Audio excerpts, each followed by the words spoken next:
সাকিব আল হাসান, সাবেক অধিনায়ক বাংলাদেশ জাতীয় ক্রিকেট দল ও সাবেক সংসদ সদস্য মাগুরা ১ সহ ১৫ জনের বিরুদ্ধে মানি লন্ডারিং প্রতিরোধ আইন ২০১২, দুর্নীতি প্রতিরোধ আইন ১৯৪৭ এবং দণ্ডবিধির সংশ্লিষ্ট ধারায় মামলা রুজুর সিদ্ধান্ত গৃহীত হয়েছে। কারসাজির মাধ্যমে অর্থ আত্মসাতের জন্য এই যে আমি যে নামগুলো বলেছি, জনাব মোহাম্মদ আবুল খায়ের, উপনিবন্ধক সমবায় অধিদপ্তর, জনাব সাকিব আল হাসান এবং জনাব কাজী সাদি হাসান সহ ১৫ জন বিভিন্ন ব্যক্তির নামে ৫৪২ কোটি এখানে বিভিন্ন অর্থের সংশ্লিষ্ট রয়েছে।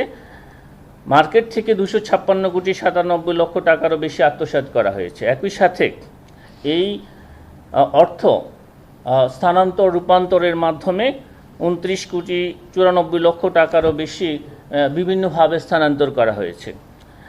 এছাড়া জনাব আবুল খায়ের তার ১৭টি ব্যাংক হিসাবে ৫৪২ কোটি টাকার বেশি অস্বাভাবিক লেনদেন করা হয়েছে।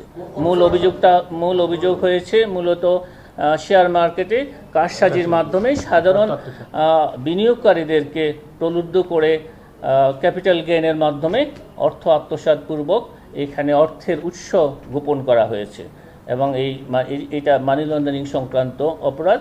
সেই কারণে এই জনাব আবুল খায়ের, জনাব সাকিব আল হাসান সহ ১৫ জনের বিরুদ্ধে মামলা রুজুর সিদ্ধান্ত গৃহীত হয়েছে।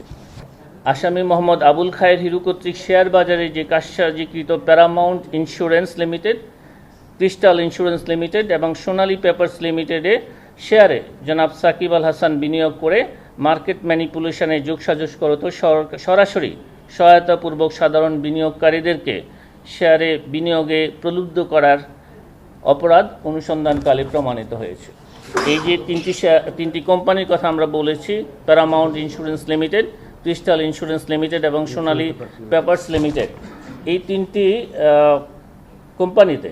কোম্পানির শেয়ারে তিনি বিনিয়োগ করেছিলেন এবং এই বিনিয়োগ কার্যক্রম যেটা ছিল সেটা ম্যানিপুলেট করা হয়েছে, মার্কেট ম্যানিপুলেশনের সাথে তিনিও সম্পৃক্ত ছিলেন। একটা উদাহরণস্বরূপ আমি বলি যে একটা ১০ টাকার শেয়ার, সেটা প্রথমে যিনি এখানে প্রথমে অভিযোগ সংশ্লিষ্ট ব্যক্তি যিনি ছিলেন, তিনি তার স্ত্রীর কাছে বিক্রি করলেন মনে করেন ১৫ টাকা। তার স্ত্রী তার আরেকজন নিকট আত্মীয়র কাছে এটা বিক্রি করেছেন ২০ টাকায়। এইভাবে নিজেদের মধ্যে এই কারসাজি করে দামটা বৃদ্ধি করা হয়েছে।